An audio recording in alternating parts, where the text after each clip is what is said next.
Hello friends, जय हिंद जय जगन्नाथ। केमिति अछंती आपण माने? मोर आशा विश्वास आपण माने समस्ते भलरे थिबे। मो समय स्वागत करछि आपनकु आपण मानक प्रिय यूट्यूब चैनल्स रोजगार विथ फौजी रे। फ्रेंड्स, आज गोटे इंपोर्टेंट इनफॉरमेशन आपण मानक सहित शेयर करिवि। से होछि आयुष्मान योजना विषय। तबे आयुष्मान योजना कोन, यार कोन बेनिफिट रहिछि, आयुष्मान सीएपीएफ आ आयुष्मान योजना भितर कोन डिफरेंस रहिछि, आ जो फौजी भाई मानक पाखरे आयुष्मान सीएपीएफ कार्ड रहिछि तो सेमाने जेतेबेले कौनसी प्राइवेट हॉस्पिटल को ट्रीटमेंट करिया पई जाउछंती आ सेठारे आपणकर कार्ड को एक्सेप्ट करा जाउनी, तो से जगह रे आपण कोन करिवे, केमिति डॉक्टर को कन्विंस करैबे आ से कार्ड आपणकर एक्सेप्ट हेइ जिवो। तो से बाबद रे डिटेल्स रे ए टू जेड आयुष्मान योजना विषय रे आपण मानक सहित शेयर करिवि। या परे आपनको आउ कोनोसी आयुष्मान रिलेटेड वीडियो देखिया पई पड़िबनी। जदि आपण निज विषय रे आ निज परिवार विषय रे जदि भाबुथांती ताले ए वीडियोटी को संपूर्ण देखंतु। आउ भविष्य रे आपनको कोनोसी असुविधार सम्मुखीन होबा पई पड़िबनी। तबे चलतु फ्रेंड्स स्टार्ट करिबा। तो फ्रेंड्स, आयुष्मान योजना लॉन्च होला 2018 मसिया रे।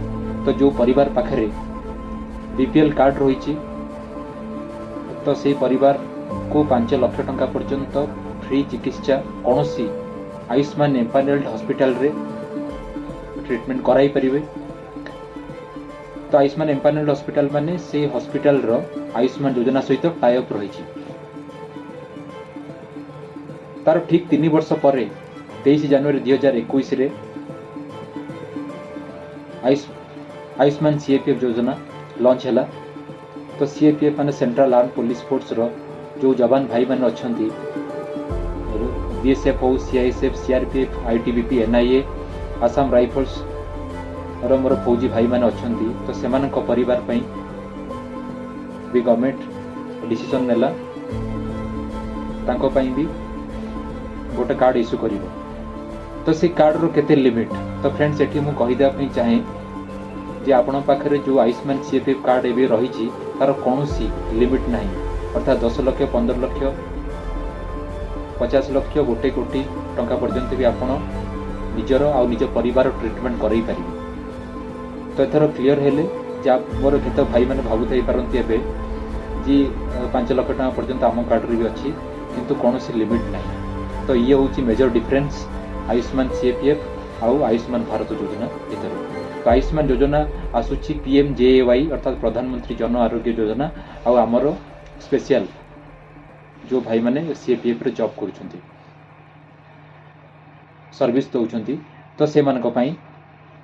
तबे जो तो मोर पर्सनल रिक्वेस्ट जो भाई मानक पाखरे एबे भी जदि कार्ड नहीं ताले तुरंत इश्यू करंतु। कारण हुए तो आपनको एस्टाब्लिश रु किबा यूनिट हॉस्पिटल रु बारंबार कॉल आसुथाई पारे कि आपण शीघ्र केवाईसी अपडेट करंतु, केवाईसी अपडेट करंतु, किंतु वो मो भाई माने टिके अवहेला कर दोइथिबे, किंतु आदम अवहेला करंतु नहीं, तुरंत कार्ड इश्यू करंतु। ए आपनको परिवार पई निश्चिंत आगो को बहुत भल रे काम दब। तबे कथा होची जो भाई मानक पाखरे सब इंपोर्टेंट पॉइंट आसिला जे कार्ड रहिछि आयुष्मान सीएपीएफ कार्ड रहिछि आ सेमाने निजर किंबा निज परिवार ट्रीटमेंट करिया पई कोनोसी प्राइवेट हॉस्पिटल रे चाहूछंती तो जाउछंती सेठी आयुष्मान एम्पानेल्ड हॉस्पिटल से हॉस्पिटल सहित टाई अप अछि, किंतु डॉक्टर सेठी आपनको कार्ड को एक्सेप्ट करूनी।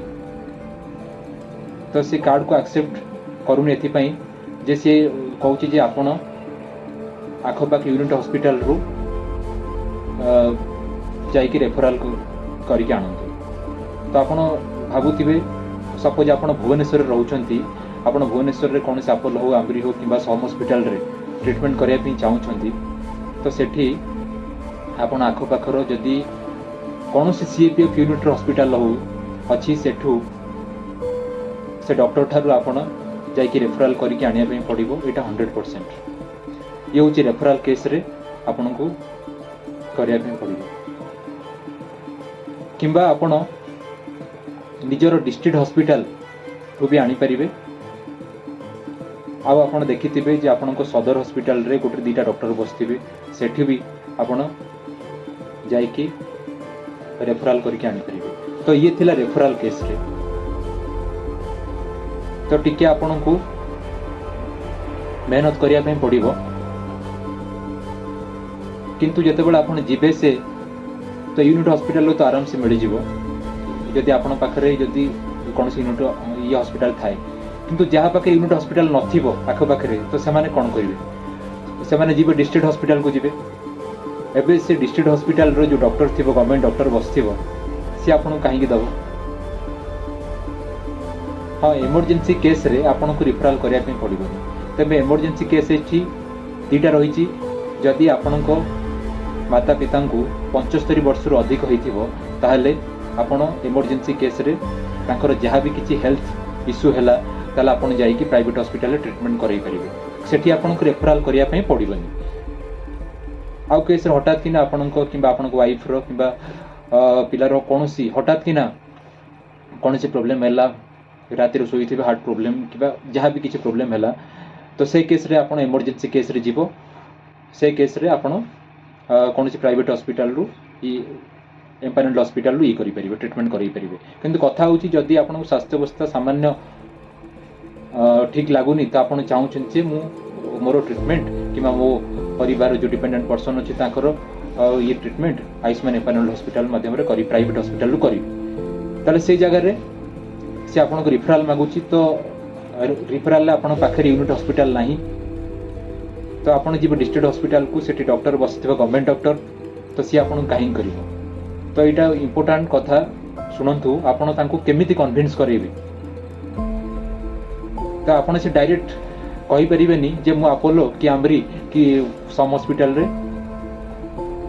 मु ट्रीटमेंट करिया भी चाहूची। तो सेठी आपन तांको सिंपली रिक्वेस्ट करिवे, सर आपन कोनोसी आयुष्मान एम्पानल हॉस्पिटल को रेफर कर दियंतु मते किमा मो पेशेंट जे आपन को डिपेंडेंट पर्सन थिबे। तो सेही जगह रे आपन को से डॉक्टर पचारिबो काहे की, तो सेठी आपन तांकर कोन आंसर देबे सुनंतु ध्यान दे कि सेठी आपन तांको कहिबे, सर हमर जो ट्रीटमेंट रो प्रोसेस रही छिबा, प्रक्रिया रही छी, तो से प्रोसेस रे आयुष्मान अंतर्गत आयुष्मान भितर से ट्रीटमेंट आसुची, आयुष्मान सीएफएफ रे आसुची। हमर जहाँ भी किछि ए जो ट्रीटमेंट रो बिल तयारी होची, तो से बिल ऑनलाइन आयुष्मान माध्यम रे हॉस्पिटल को सबमिट होता है। आ तापर आयुष्मान योजना अंतर्गत हमर private hospital, government hospital, semi government hospital आसुची। तो सेथि पे आपण कोनोसी आयुष्मान एम्पानल हॉस्पिटल को रेफर कर दियंतु। बस तांको एतिकी कहिबे, तापर देखिबे से आपणकर रिक्वेस्ट को निश्चिंत रखिबे। आउ आराम से आपणकर एम्पानल हॉस्पिटल को जो प्राइवेट हॉस्पिटल आपन चाहूछंती से जगह को ट्रांसफर करै देबे, आपन फ्री रे आराम से ट्रीटमेंट हे परिबे। एथिला आज इंपोर्टेंट इन्फॉर्मेशन जे आपन मानक सहित शेयर कली। आशा विश्वास जे इन्फॉर्मेशन आपन को भल लागिथिबो। यदि भल लागिछि ताले आपन ई चैनल को लाइक करंतु, सब्सक्राइब करंतु, आ मोर सब फौजी भाई मानक पाखरे पहुंचे दियंतु इन्फॉर्मेशन। काली जदि इन केस तांकर हेल्थ प्रॉब्लम किबा परिवार हेल्थ प्रॉब्लम हला से माने प्राइवेट हॉस्पिटल ट्रीटमेंट करिया पे चाहूछंती, ता पूर्व से मानक पाखरे एटलीस्ट नॉलेज थिबो, आ से माने अवेयर थिबे, आ से सिचुएशन को आराम से हैंडल करि परिबे। तो रोजगार विथ फौजी चैनल सब बळे आपण मानक सहित अछि। तो या पर जदि कोनोसी आयुष्मान योजना रिलेटेड कोनोसी डाउट रहिछि ताले आपण कमेंट बॉक्स माध्यम रे मते जणाई परिबे, आ मु तुरंत तार रिप्लाई देबी। तो सब बळे एई भଳି इंपोर्टेंट इन्फॉर्मेशन अपडेट आपण मानक सहित शेयर करूथिबी। तो पुणी एक इंपोर्टेंट इन्फॉर्मेशन अपडेट आपण मानक सहित आ गोटे वीडियो रे नै आसीबी। से पर्यंत विदाय दियंतु, रहुची। जय हिंद, जय भारत।